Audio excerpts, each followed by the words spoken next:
Untuk percobaan listrik statis hari ini, siapkan 3 alat dan bahan. Yang pertama, penggaris. Yang kedua, tisu. Yang ketiga, potongan kertas-kertas kecil. Gosok penggaris tersebut dengan tisu selama kurang lebih 3 menit.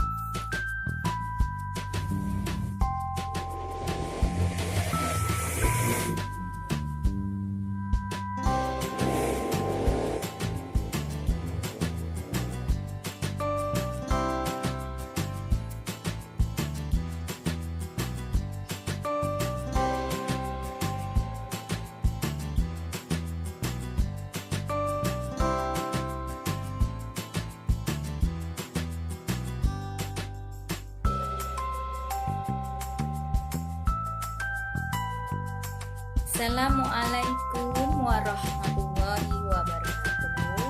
Apa kabarnya anak-anak? Hari ini kita akan memahami materi listrik statis. Siapa yang tahu apa itu listrik statis? Baiklah, sebelum kita memahami tentang listrik statis, kita pahami dulu konsepnya tentang atom. Apa itu atom? Atom adalah partikel zat paling kecil. Jadi setiap benda itu terdiri atas partikel-partikel zat. Atom memiliki 2 bagian. Yang pertama, inti atom. Di dalam inti atom itu ada yang namanya proton bermuatan positif dan neutron bermuatan netral. Lalu yang kedua, terdapat kulit atom. Di dalam kulit atom itu ada elektron yang bermuatan negatif. Nah, untuk benda yang memiliki protonnya lebih banyak, maka dikatakan benda itu bermuatan positif. Tapi jika benda itu memiliki elektron yang lebih banyak, maka benda itu dikatakan bermuatan negatif. Kenapa?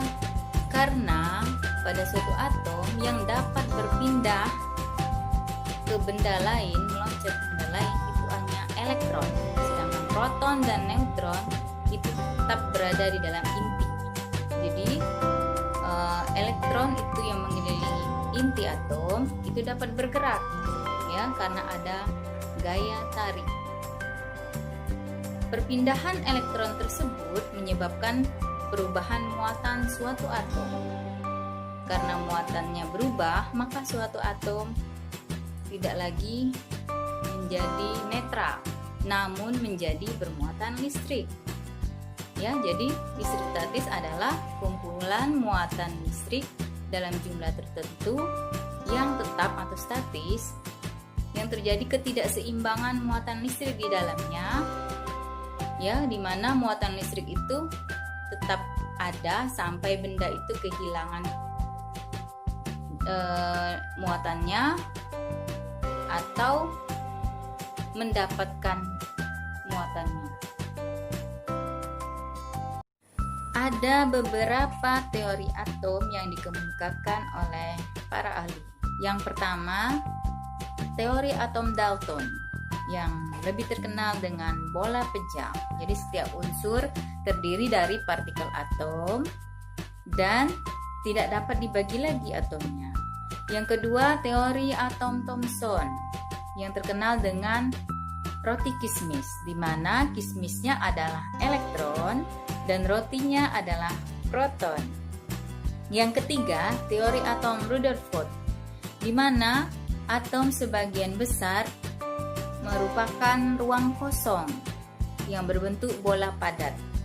Yang keempat, teori atom Bohr, di mana teorinya menyatakan bahwa elektron-elektron mengelilingi inti atom yang bermuatan positif dengan jarak tertentu yang berbeda-beda, seperti orbit planet yang mengelilingi matahari. Nah, terakhir adalah teori atom mekanika kuantum.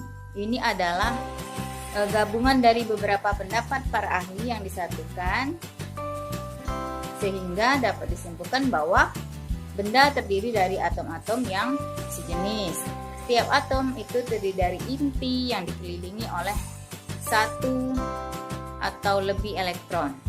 Inti atom bermuatan positif, elektron bermuatan negatif. Inti atom terdiri atas proton dan neutron yang netral. Bagaimana cara membuat benda bermuatan listrik? Tadi kita sudah pelajari bahwa benda yang netral itu apabila jumlah elektron dan jumlah protonnya sama. Jadi misalnya suatu benda memiliki elektron 7, maka protonnya juga 7. Benda itu netral. Nah, sekarang bagaimana cara membuat benda bermuatan listrik? Yaitu dengan cara salah satunya menggosok-gosokkan benda tersebut. Contoh yang pertama, menggosok-gosokkan penggaris plastik pada rambut yang kering, ya. Gosok-gosokkan plastik tersebut pada rambut yang kering, maka akan terjadi perpindahan elektron dari rambut ke penggaris plastik. Nah, ketika didekatkan dengan potongan-potongan kertas kecil, maka penggaris plastik tersebut akan lengket. Itu membuktikan bahwa plastik penggaris tadi bermuatan negatif, sedangkan rambut yang kering tadi bermuatan positif. Kelebihan elektron tadi yang menarik potongan kertas-kertas kecil tadi sehingga lengket. Yang kedua, menggosokkan batang kaca pada kapas. Ya, gosokkan batang kaca pada kapas, maka terjadi perpindahan elektron dari mana? Dari kaca berpindah ke kapas. Jadi kapas bermuatan negatif, kaca bermuatan positif.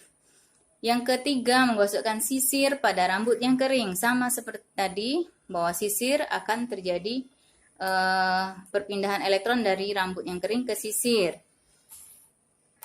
Yang keempat, menggosokkan batang kaca pada kain sutra, ya.